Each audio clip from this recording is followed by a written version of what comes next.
We're Jimmy and Johnny Lewis, and we are the two old farts traveling. Sometimes we're traveling, sometimes we're just old farts.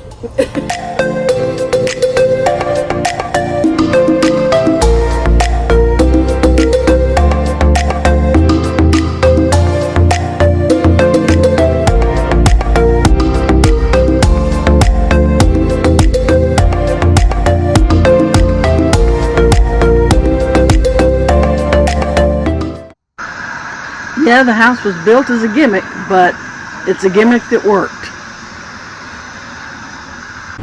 Mr. Haines owned 50 shoe stores when he finally died.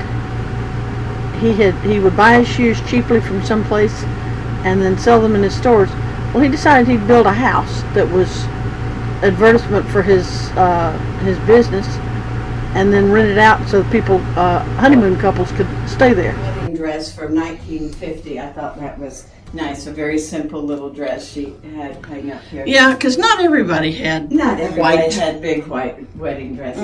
Down on the Chesapeake Bay, and he named it Sanaya, which is Haines spelled backwards. I love it. All right, well, come on up. We're going to end at the kitchen, so I'm taking you on up. And you have to watch your head because you are actually right here, you're under the shoelaces here, Dakota. And up here you see a picture. There he is. He became an honorary member of 2 Native American tribes. Wow. West. He also loved the Boy Scouts. He was on the council and on the board of the Boy Scouts locally.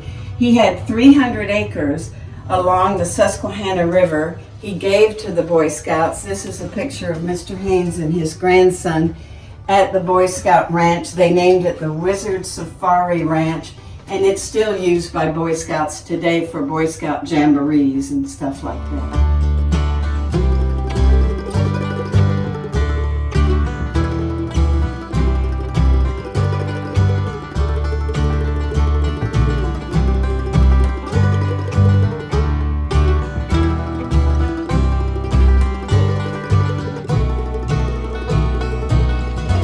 30s. I think by World War II, he wasn't doing this, just by all the pictures, they look like the vehicles. And that's a picture of all his managers of all his shoe stores. And I'm impressed how many are women. You see more advertising, the 1936 calendar over here with Haines, the shoe wizard. And up on this wall, this is a picture of Mr. Haines. This is his mother and his 2 older sisters. And you notice there's not a father in the picture.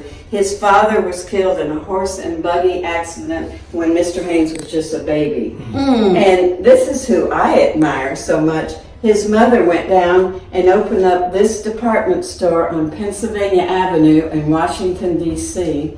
And it says it's the world's largest department store owned and operated by a woman in 1892.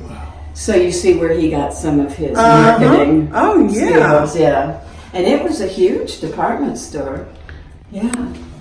Now, do you know what the name of it was? Was it Haines? Haines? Yeah, Haines? Haines says 50 stores in one. He didn't actually manufacture shoes. No, he didn't. They were made over in Hanover, Pennsylvania, at the Hanover Shoe Company, which now I guess they've sold out to Clark. They're owned by Clark now. But he could buy them so cheaply, and then he put his name on the inside and on the back of every shoebox. It'd have Haines, the shoe wizard, on it. And this is one of the type of shoes he made, and the high tops too. He had those because he started in the 1910, 1920s. So the bathroom, the maid shared with the chauffeur downstairs. Again, the green tile. And if you look in there, you'll see that's the original mailbox for the shoe. Can you see this? He had a puzzle made of his face. And the kids would put the puzzle together, and then they'd say, "Mom, now can we go buy Mr. Haines' shoes?" And he ran for state Congress in the 1930s in Pennsylvania. He didn't win, but he said, "That's okay, I did it for publicity." Anyway, yeah. So he This really, man was nobody's fool. no, he was a marketing wizard, I think, Yeah. more than anything else. He could have sold anything. Anything, Ice I cubes think to so. Eskimos. Yes, exactly.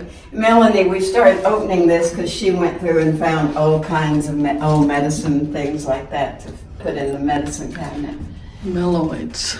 And he even had a horse track in York. He had a Haines Park. He got into horse racing for a while there, yeah. If you don't know York, you wouldn't know where that is now. And we'll go down towards the kitchen here.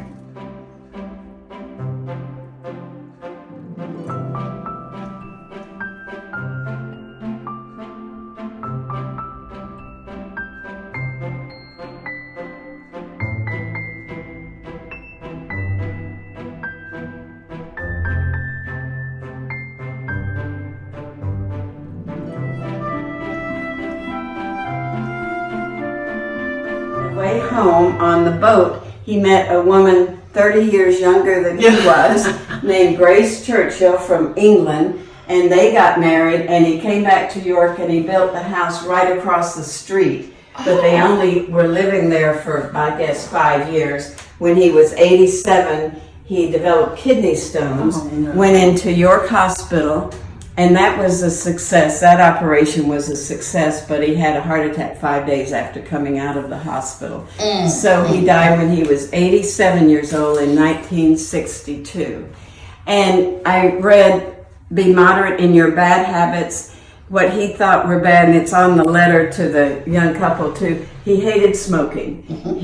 You don't smoke. He didn't drink alcohol. He didn't drink coffee. He didn't drink tea. He didn't drink soda. He said you don't need any of that. The story is he walked the streets of York, and if he saw a young child, he'd give them $1 if they promised never to smoke. And a teenager, he'd give them $5. I don't know how successful that campaign was, but Mr. Haines never actually lived in the house, but he did have a maid and a chauffeur that lived there, and a dog. And everybody that came to stay got to play with the dog. Here's the dog's house.